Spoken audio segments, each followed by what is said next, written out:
Salam, selamat pagi.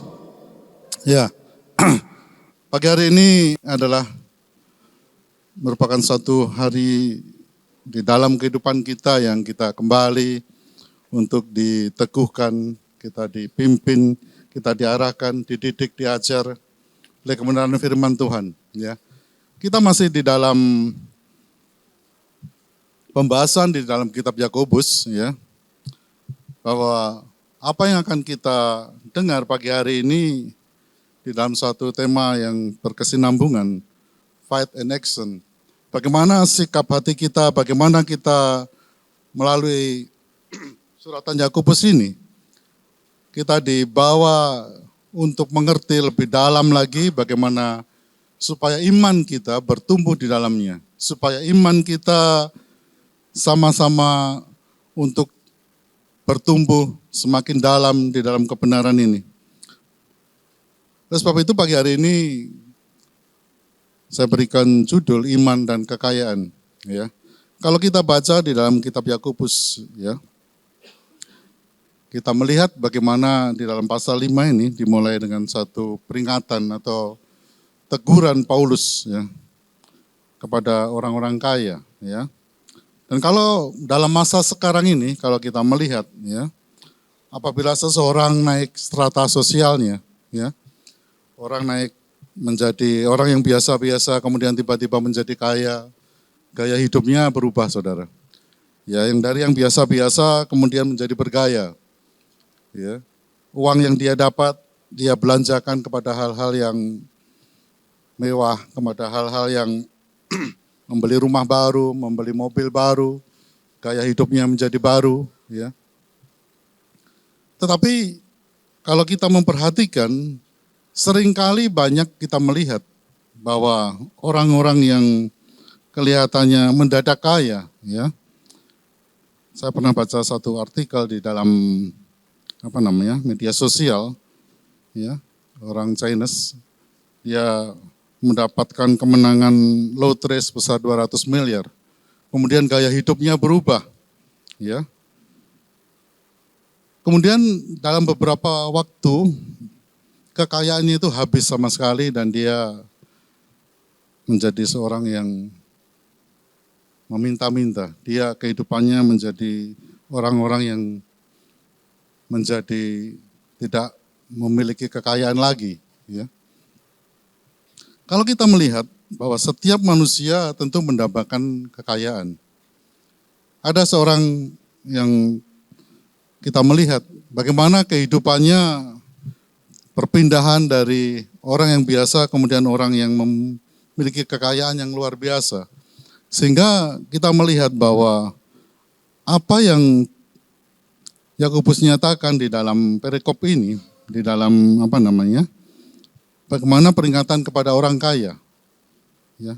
Apa yang dimaksud di dalam ayat ini, kita akan belajar bersama-sama pagi hari ini. Ya, kita akan baca di dalam Yakobus ini. Ya. Ya, Yakobus pasal 5 ayat 1 sampai 6. Ya. Saya akan bacakan di dalam ayat yang genap. Saudara bisa bantu saya untuk membaca ayat yang ganjil. Saya akan baca ayat yang ganjil, saudara baca yang genap, ya. Kitab Yakobus 5 ayat 1, jadi sekarang hai kamu orang-orang kaya, menangislah dan merataplah atas sengsara yang akan menimpa kamu.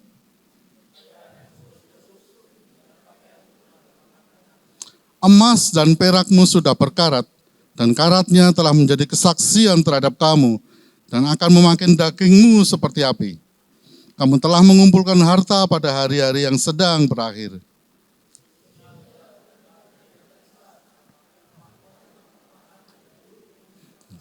Hasil ladang dan telah sampai kepada telinga Tuhan semesta alam. Keluar mereka yang menyapit. Ayat 5. Dalam kemewahan kamu telah hidup dan foya-foya di bumi. Kamu telah memuaskan hatimu sama seperti pada hari penyembelihan. Ayat 6. Kamu telah menghukum bahkan membunuh orang yang benar dan ia tidak dapat melawan kamu. Ya. Saudara dikasih Tuhan, kalau kita melihat di dalam perikop ini tidak ada satupun yang positif. semua negatif. Ya. Dari ayat yang pertama sampai ayat yang ke-6, di sana dikatakan bahwa ini adalah teguran Rasul Yakobus kepada orang-orang yang hidup di dalam sesamanya. Ya. Kita melihat di dalam bagian ini ada beberapa hal yang patut kita cermati, kita sebagai anak-anak Tuhan. Bagaimana kekayaan itu bisa membinasakan. Orang-orang kaya yang disebutkan Paulus tentu bukan orang-orang yang sikap hatinya benar. Ya. Kalau sikap hatinya benar, Paulus tentu Yakobus tidak memberikan peringatan yang keras seperti ini. Ya. Saya akan membagi 3 poin pagi hari ini. Ya. 3 poin yang ingin saya sampaikan bahwa itu merupakan peringatan Paulus, peringatan Yakobus kepada jemaat di gerejanya. Ya. Yang pertama adalah bahaya kekayaan yang perlu diwaspadai. Kemudian arogansi kekayaan, yang ketiga pengejaran yang hampa. Ya. Bahaya daripada kekayaan yang perlu diwaspadai itu apa saja? Kita lihat bahwa di dalam ayat pertama sampai ayat yang ketiga, di sana dikatakan, jadi sekarang hai kamu orang-orang yang kaya. Orang-orang yang kaya itu seperti apa? Batasan kaya itu seperti apa? Menangislah dan merataplah atas sengsara yang akan menimpa kamu. Kekayaanmu sudah busuk dan pakaianmu telah dimakan ngengat. Emas dan perakmu sudah berkarat dan karatnya akan menjadi kesaksian terhadap kamu dan akan memakan dagingmu seperti api. Kamu telah mengumpulkan harta pada hari-hari yang sedang berakhir. Pengertian kaya itu seperti apa kalau saudara pernah lihat? Apakah orang yang memiliki Rolls Royce, kemudian memiliki tas yang mereknya Hermes, memiliki sepatu yang bagus, memiliki mobil yang mewah, rumah yang mewah? Batasannya seperti apa kekayaan yang dimaksud di sini? Ya. Kalau saudara melihat ya di dalam satu hal bahwa apa yang dimaksudkan oleh Rasul Yakobus di sini, kita melihat bahwa kekayaan yang didapat dengan cara-cara yang tidak benar, kekayaan yang didapat dengan hal-hal yang kemudian menjerumuskan dia ke dalam satu keadaan yang membawa kebinasaan, ini yang Yakobus nyatakan kepada jemaat di situ, ya. Jadi kalau kita melihat, ya, bahwa kaya yang sesungguhnya, kaya yang sejati, antara kaya sejati dan kaya yang palsu, ya. Kaya yang palsu adalah pengejaran setiap kita kepada hal-hal yang akan membawa kita kepada kebinasaan. Tetapi kekayaan sejati membawa kita semakin terhubung dengan Tuhan. Membawa kehidupan kita semakin dekat dengan Yesus Kristus. Ya. Jadi kalau kita melihat, ya, kekayaan yang disebutkan oleh Yakobus di sana adalah ploisios. Ploisios itu berarti kaya. Ya. Kemudian akar kata dari ploisios adalah plautos. Plautos itu adalah kekayaan yang berlimpah, kekayaan yang banyak sekali, ya. Kekayaan yang besar. Baik itu keuangan, harta bendanya sangat besar. Kalau kita melihat hal ini, ya, apakah kekayaan yang kita miliki, kekayaan yang banyak itu mendatangkan kepada kita kutuk atau berkat? Membawa kita kepada kebinasaan atau kepada kemuliaan. Sehingga setiap kita kalau kita melihat, ya, hal-hal yang kita lakukan, hal-hal yang kita terima, kekayaankah, harta benda, keuangan, apakah itu membawa kita semakin mengasihi Tuhan ataukah semakin menjauhkan kita dari iman kita kepada Tuhan? Itu yang harus kita lihat bahwa apakah salah ketika kita diberkati Tuhan? Apakah itu menjadi satu hal yang membawa berkat bagi kehidupan kita ataukah sebaliknya? Ya. Sehingga kalau kita melihat di dalam Alkitab, apakah orang-orang yang tokoh-tokoh Alkitab seperti Abraham, Ishak, ya, kemudian Yusuf diberkati Tuhan dengan luar biasa itu adalah berdosa? Tentu tidak, saudara. Kita melihat ya bahwa kalau itu kita perhatikan ya bahwa kekayaan jasmani seharusnya membawa kita kepada kekayaan rohani. Ya. Kekayaan jasmani seharusnya membawa kita kepada kekayaan rohani. Ini yang harus kita kejar, itu harus kita lakukan dalam kehidupan kita. Ya. Kekayaan jasmani tidak jahat. Ya, ini disclaimer saya. Bahwa kekayaan yang Tuhan berikan itu tidak jahat. Ya. Juga tidak baik. Yang mana yang benar? Kekayaan jasmani itu adalah netral. Keuangan yang diberikan kepada kita netral. Yang salah adalah cinta kekayaan apa cinta akan keuangan. Yang salah itu adalah cinta akan uang. Ya, hati kita ini yang seringkali tidak mempergunakan kekayaan itu untuk hal-hal yang baik. Ya. Kalau kita diberkati Tuhan dan jika kita pergunakan berkat Tuhan itu untuk sesuatu yang baik, maka hasilnya juga baik. Ya. Tetapi sebaliknya jika digunakan untuk sesuatu yang tidak baik, maka hasilnya juga tidak baik. Artinya begini, kalau saudara diberkati Tuhan, saudara memiliki keuangan yang banyak, kemudian saudara pakai sendiri untuk, seperti dikatakan tadi, berfoya-foya, berpesta pora pada hari-hari terakhir ini, itu tidak akan mendatangkan berkat buat kita. Itu akan mencelakakan kita. Hal yang mestinya berkat jasmani tadi seharusnya membawa kita semakin bisa memberkati orang lain. Memberkati pelayanan pekerjaan Tuhan. Bisa memberkati orang-orang yang membutuhkan. Ya. Selama beberapa tahun ini ketika saya dipercaya di dalam pelayanan ministry, ya, berapa banyak keuangan gereja yang bisa kita pakai. Berapa banyak ribuan mungkin ratusan juta ya kita pakai untuk memberkati kepada saudara-saudara kita sebali ya. Masih sebali saudara. Ya. Jadi kalau saudara menabur, kalau saudara mempercayakan keuangan saudara, mempercayakan kekayaan saudara di gereja ini untuk dikelola, itulah ya. Kita pakai uang itu untuk memberkati orang-orang yang membutuhkan di sana ya. Sehingga hal yang perlu digarisbawahi adalah bagaimana kekayaan jasmani itu sebagai sesuatu membawa kita kepada hal yang kekayaan rohani. Ya. Di dalam Lukas 6 ayat 24, di sana dikatakan oleh Tuhan Yesus bahwa tetapi celakalah kamu, hai kamu yang kaya. Karena dalam kekayaanmu kamu telah memperoleh penghiburanmu. Artinya apa?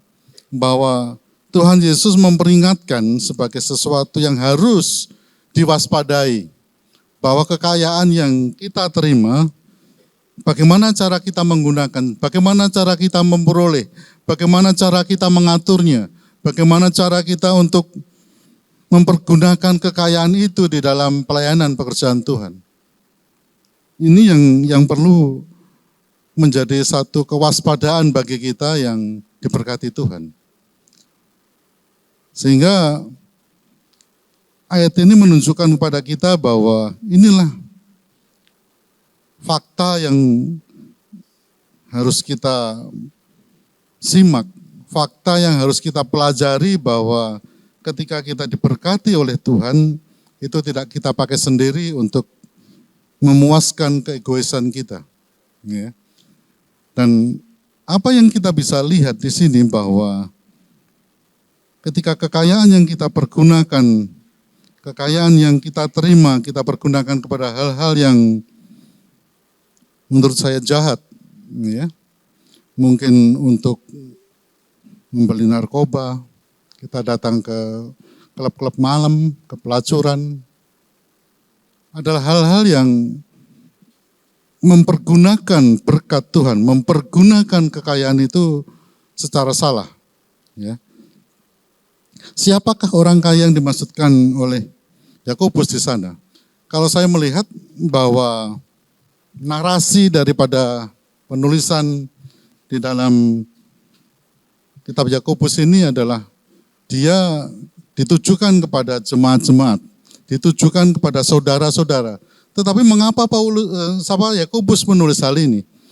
Saya melihat yang disebutkan Paulus di dalam ayat yang ke-1 tadi, orang-orang kaya adalah orang-orang Kristen yang hanya mengaku Kristen, tetapi dia tidak melakukan kebenaran firman itu. Jadi banyak kan, ketika orang-orang yang hanya mengaku Kristen, tetapi dia tidak melakukan hal-hal yang benar kepada Tuhan. Ya. 2 minggu yang lalu ketika kita melakukan pemuritan ke negara, ya, bersama jemaat, salah satu jemaat di sini, dia cerita bahwa Pak di Lembah Pujian, untung bukan di sini saudara, di Lembah Pujian, ya, ini orangnya enggak benar Pak. Orangnya itu pekerjaannya enggak karu-karuan. Tetapi herannya mengapa dia diberkati Tuhan begitu banyak. Dipercayakan harta yang begitu banyak. Apakah enak seperti itu Pak ya? Menurut saudara bagaimana? Apakah dengan pekerjaan yang tidak benar, dengan hal-hal yang melakukan kecurangan-kecurangan diberkati? Atau kita dicukupkan seperti doa yang diajarkan Tuhan Yesus pada kita? Kehidupan yang tidak benar, sikap hati yang salah, itu akan membawa kepada satu kebinasaan yang tadi tulis meratap dan menangis. Nah, meratap dan menangis nanti kita lihat kata itu ya. Itu ada satu sikap atau keadaan baik jasmani maupun rohani yang menderita begitu sangatnya. Ya. Jadi kalau kita melihat di dalam ya, hal ini bahwa Alkitab tidak anti terhadap kekayaan. Ya, kalau tadi saya katakan bahwa Abraham, Ishak, ya, itu diberkati Tuhan. Ya, di dalam Kejadian 26 ayat 12-13, maka menaburlah Ishak diberkati, semakin kaya, semakin hari semakin kaya. Ya, semuanya dipergunakan untuk kemuliaan nama Tuhan. Ya, bukan dipakai untuk hal yang membinasakan dirinya. Jadi Yakobus di dalam ayat ini menegur, kalau saya mengatakan dan bahkan setengah mengutuk kepada orang-orang kaya akan kesengsaraan yang sedang menuju kepada mereka. Maka frase menangislah dan merataplah ini menjadi pelajaran buat kita, menjadi teguran buat kita bahwa hati-hati terhadap kekayaan yang dipercayakan kepada kita. Ya. Kita tidak hanya berKTP-kan Kristen, tetapi kita juga orang-orang yang mau melakukan kehendak Tuhan di dalam kehidupan ini. Ya, jadi ada satu frase yang menegur di situ. Ya. Kemudian Yakobus mengingatkan supaya sebagai murid Yesus kita tidak hanya sibuk fokus untuk memperkaya diri sendiri dengan mengumpulkan harta sebanyak-banyak untuk dinikmati sendiri. Ya. Jadi kalau saudara diberkati Tuhan bukan hanya dipakai untuk kepentingan pribadi, kepentingan untuk memuaskan egonya, tetapi itu ada satu pertanggungjawaban untuk apakah harta yang dipercayakan kepada kita, apakah kita sudah mengelolanya dengan benar, apakah kita melakukan hal-hal kebaikan dengan kekayaan yang Tuhan berikan kepada kita. Ya. Kalau kita melihat di dalam Matius 6, ya, ayat 19 sampai 20, saya bacakan. Janganlah kamu mengumpulkan harta di bumi ngengat dan karat merusakannya, dan pencuri membongkar serta mencurinya. Tetapi kumpulkanlah bagimu harta di surga. Di surga ngengat dan karat tidak merusakannya, dan pencuri tidak membongkar serta mencurinya. Oleh sebab itu bahwa kekayaan yang kita miliki, bagaimana kita mencarinya, bagaimana kita mengelolanya, dan bagaimana kita memanfaatkannya, itu yang menjadi sorotan dari kitab Yakobus ini, di dalam pasal 5 ini.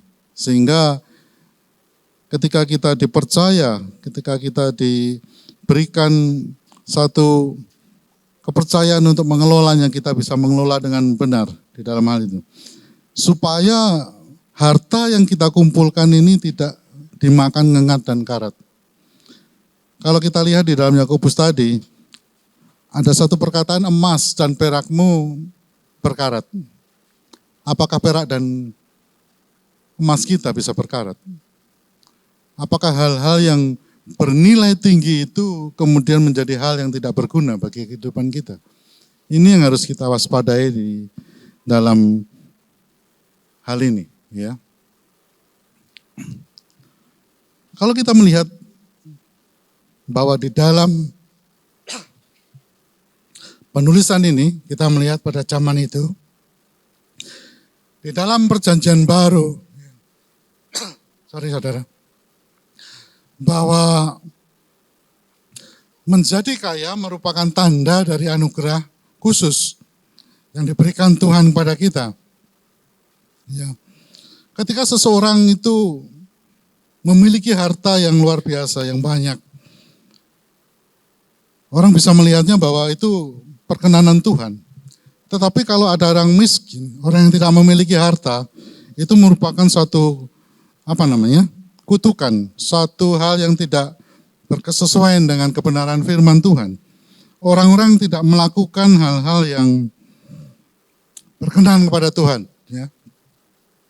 Ini yang menjadi sorotan mengapa Paulus memberikan suratnya ini kepada jemaat untuk mengingatkan bahwa inilah yang harus dilakukan, hal-hal yang kita perhatikan. Makasih. Ya. Sehingga apa yang kita berikan, maaf saudara, saya minum dulu. Jadi pandangan umum ini paradigma yang sudah dibangun di dalam perjanjian baru, pada zaman perjanjian baru ini, bahwa ketika orang melihat orang kaya adalah orang yang diberkati Tuhan, orang yang berkenan kepada Tuhan. Sehingga perlu kita melihat bahwa tidak begitu sedemikian ya.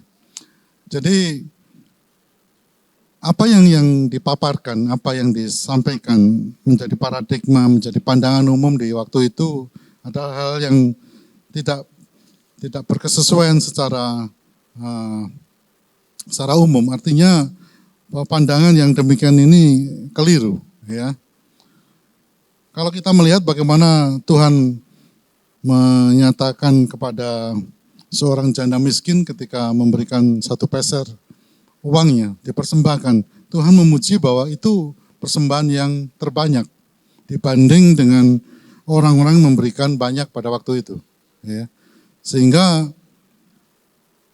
kita melihat bahwa apa yang diberikan, apa yang kita persembahkan kepada Tuhan, apa yang kita memiliki hati yang benar ini yang seharusnya berkaitan langsung, mengingatkan kita bahwa kekayaan yang kita terima, kita kelola dan kita kerjakan, kita lakukan untuk hal-hal yang benar dan baik tadi. Ya. Apa tantangan? Ya? Apa yang perlu diwaspadai dari 3 bahaya kekayaan ini? Ya. Kita melihat yang pertama bahwa kekayaan tidak memberikan rasa cukup. Ya. Apakah kekayaan yang sudah kita miliki, begitu banyaknya harta benda, itu kita bisa bersyukur kepada Tuhan? Sudah cukup.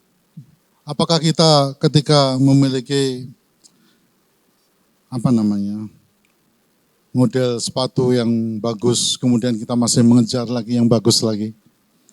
Kekayaan yang Harta benda yang kita miliki, kalau kita bisa melihat, bisa mensyukuri, kita bisa berkata cukup ya dengan apa yang kita terima, maka itulah nilai kita. Jadi nilai kehidupan kita, nilai yang kita yang ada dalam diri kita ditentukan bagaimana rasa cukup kita kepada harta yang Tuhan percayakan.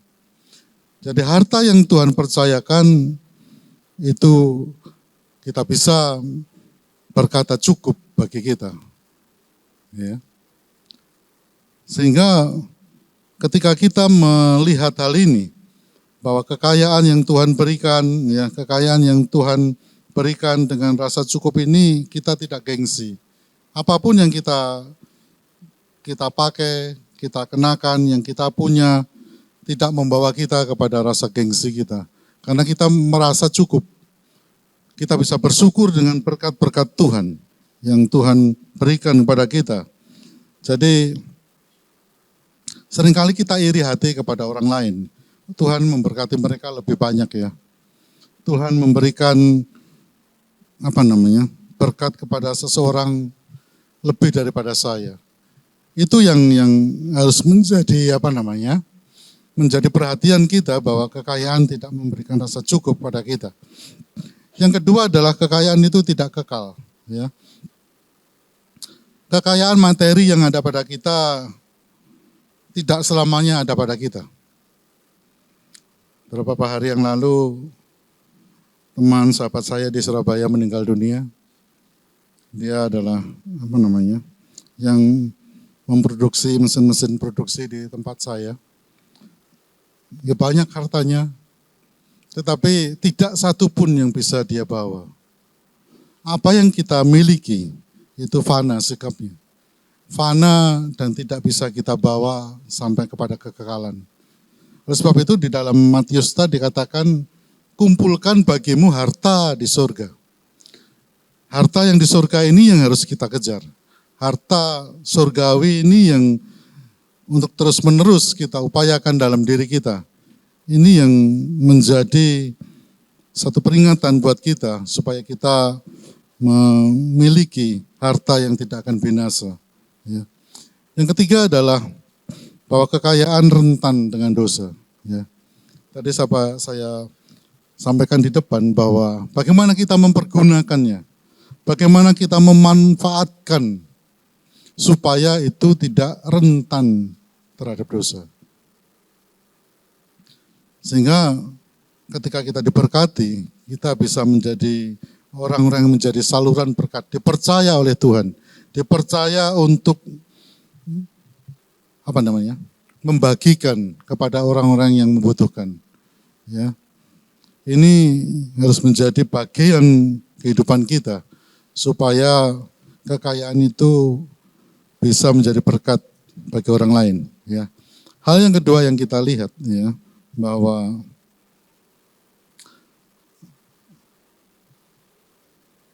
di dalam frase yang frase menangis dan merataplah adalah satu pengertian bahwa orang-orang kaya ini akan mengalami kesengsaraan yang mengerikan, ya. Kekayaan yang membawa satu dampak di dalam kehidupannya, ya. Jadi kekayaan yang membawa malapetaka bagi hidupnya. Maka di sana dikatakan bahwa malapetaka ini yang akan mengejar terus, ya, meratap dan menangis setelah itu suatu peringatan yang keras. Kalau saya melihat bahwa itu suatu peringatan yang keras kepada orang-orang yang hanya berKTP-kan Kristen tetapi tidak sungguh-sungguh mengenal Tuhan Yesus. Ya. Oleh sebab itu bahwa frase meratap dan menangislah ini sesuatu yang perlu untuk digarisbawahi, bahwa itu akan membawa diri mereka kepada hal-hal, kebinasaan. Ya. Kalau kita melihat di dalam Yakobus 5 ayat 2 dan 3, ini peringatan yang kepada hal yang bisa, kekayaan bisa busuk tadi. Ya. Kekayaanmu sudah busuk dan pakaianmu telah dimakan ngengat, emas dan perakmu sudah berkarat dan karatnya akan menjadi kesaksian terhadap kamu dan akan memakan dagingmu seperti api. Jadi kekayaan yang kita kumpulkan, harta yang begitu banyak tadi akan habis binasa. Akan tidak menjadi apa-apa bagi kita yang melakukan hal-hal yang tidak berkesesuaian dengan kebenaran firman Tuhan. Hal-hal yang membawa kita menjauh daripada Tuhan. Ya. Oleh sebab itu, perkataan Yakobus ini perlu kita perhatikan di dalam ketika kita menerima kekayaan yang Tuhan berikan pada kita. Ya. Emas dan perak yang berkarat menunjukkan ketidakberhargaan dari barang yang sesungguhnya berharga. Emas dan perak itu seharusnya menjadi hal yang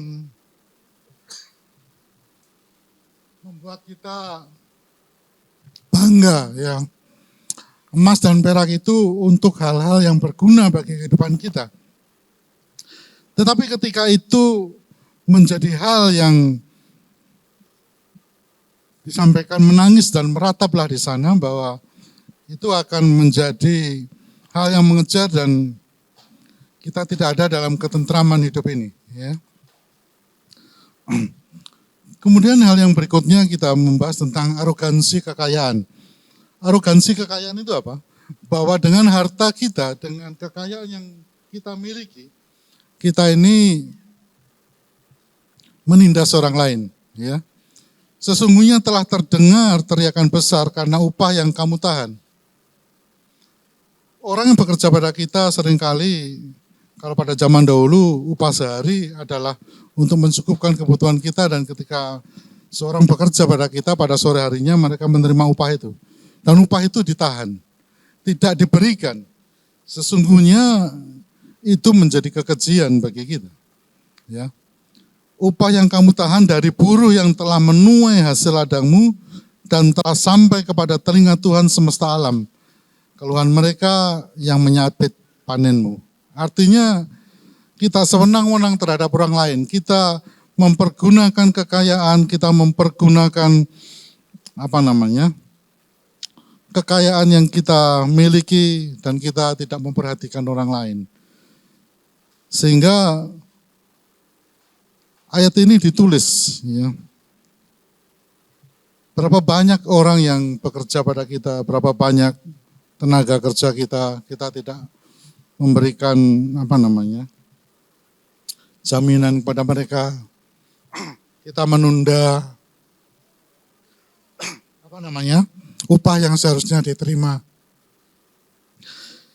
Dan hal ini yang menjadi perhatian Yakobus, ya, supaya teriakan besar karena upah yang kita tahan. Upah yang seharusnya dia terima untuk mencukupi makan minum keluarganya tidak kita berikan. Ya. Yakobus memberikan penegasan agar orang yang kaya ini memperhatikan kepada buruh atau karyawan yang ada padanya. Ini yang menjadi perhatian kita, bahwa Tuhan tidak melarang kita untuk menjadi kaya, apapun pekerjaan yang kita lakukan. Ya. Tuhan bisa pakai itu untuk memberkati kita. Ya. Tetapi yang menjadi problem adalah ketika kita memandang kekayaan itu menjadi suatu sikap hidup yang hedonis. Sikap yang memanfaatkan orang lain untuk hanya mensupport kita, hanya kita pakai untuk hal-hal yang bersikap hedonis ini. Ya, sehingga taraf hidup orang lain yang bekerja pada kita nggak perhatikan. Taraf hidup yang seharusnya diterima oleh pekerja yang bekerja pada kita tidak berikan. Ya.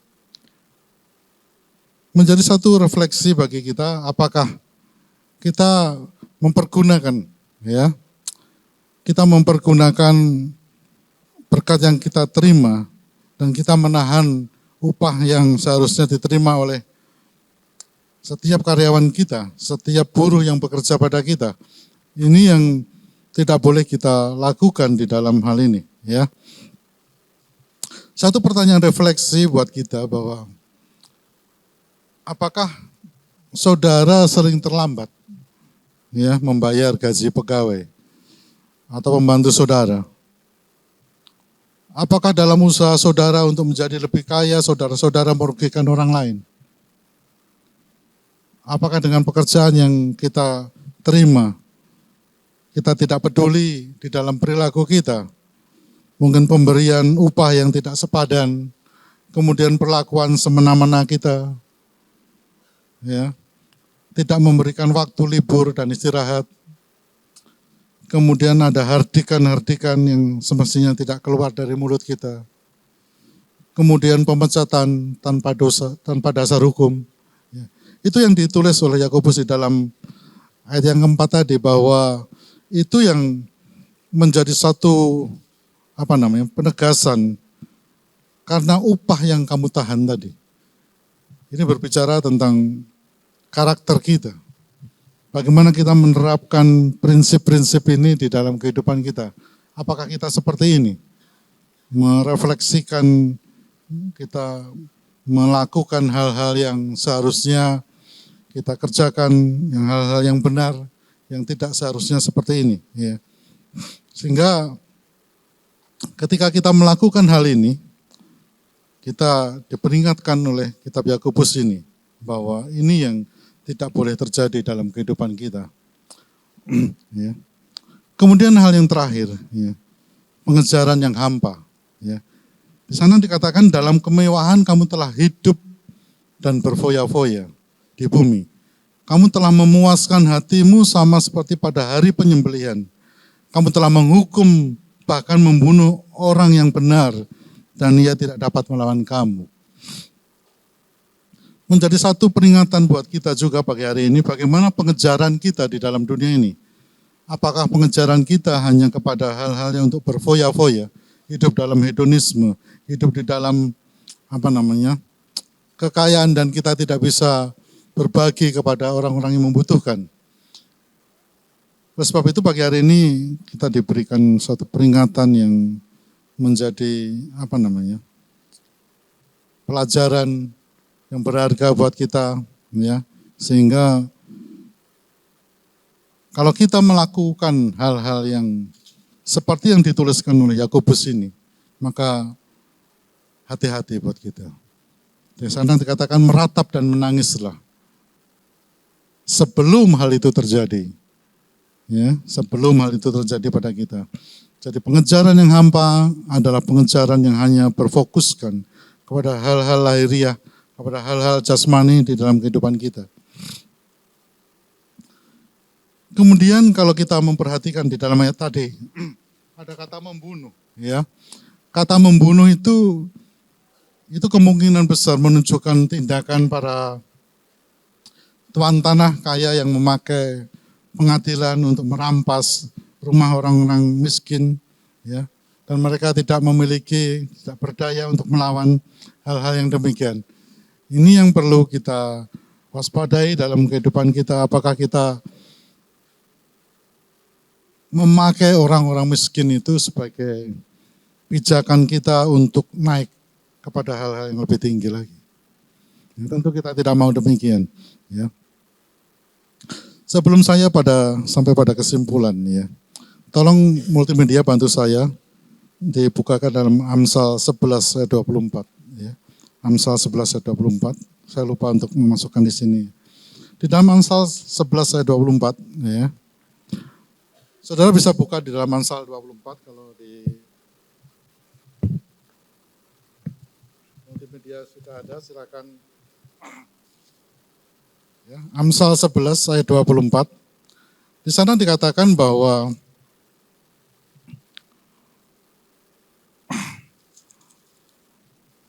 ada yang menyebar harta tetapi bertambah kaya.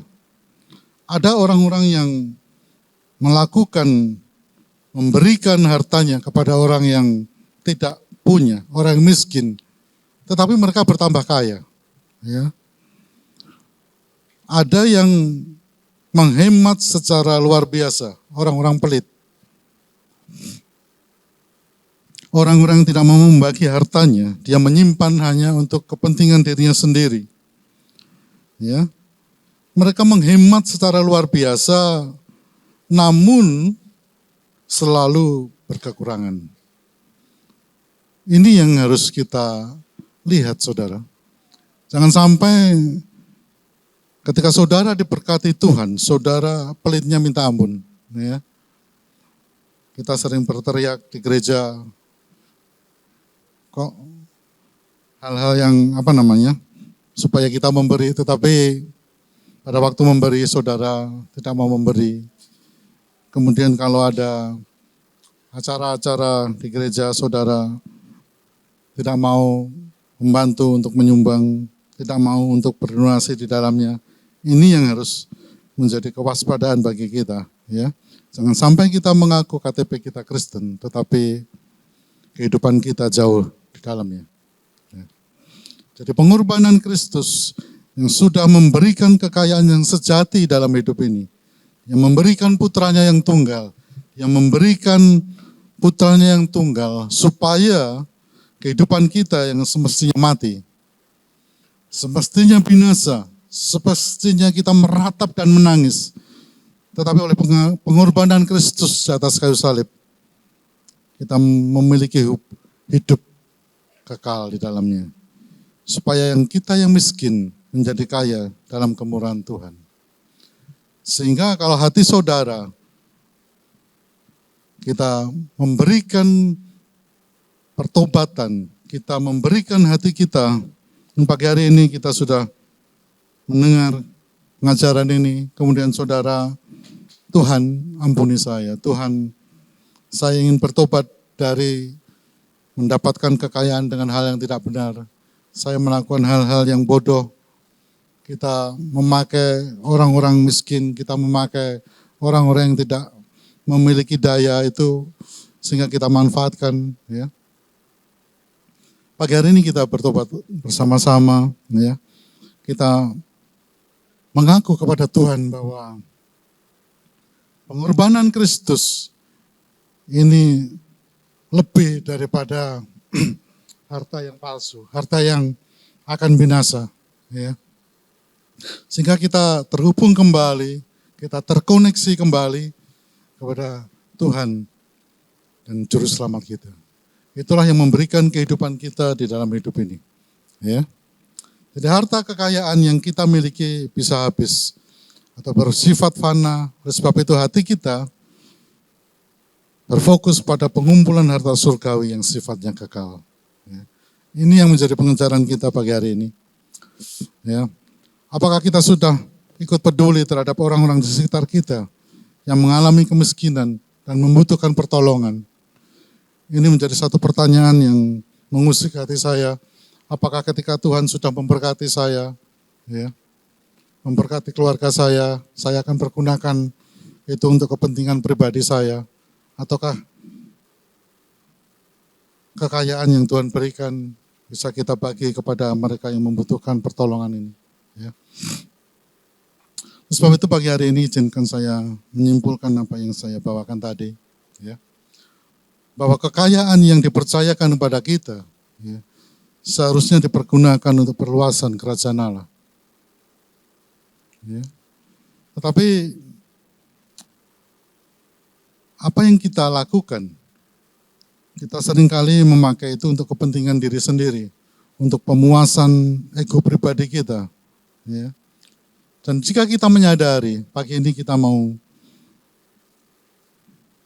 reflektif, kita mau mengingat kebaikan Tuhan, maka bahaya yang mengintip di balik kekayaan, adanya arogansi kekayaan, dan pengejaran yang hampa itu tidak terjadi dalam kehidupan kita. Sebab itu kita bisa bersyukur bahwa Tuhan percayakan kepada kita, Tuhan mempercayakan hal-hal kekayaan kepada kita, kepada sikap yang benar ketika kita mengelola dan mempergunakannya. Ya. Jadi dengan kematian Kristus, ya, kita memperoleh keselamatan dan melalui iman di dalamnya. Dan karena Kristus sudah menang atas dosa, maka kita pun dapat menang atas kekayaan yang dipercayakan pada kita. Amin. Ya. Terima kasih Tuhan, mari kita siapkan roti dan anggur kita.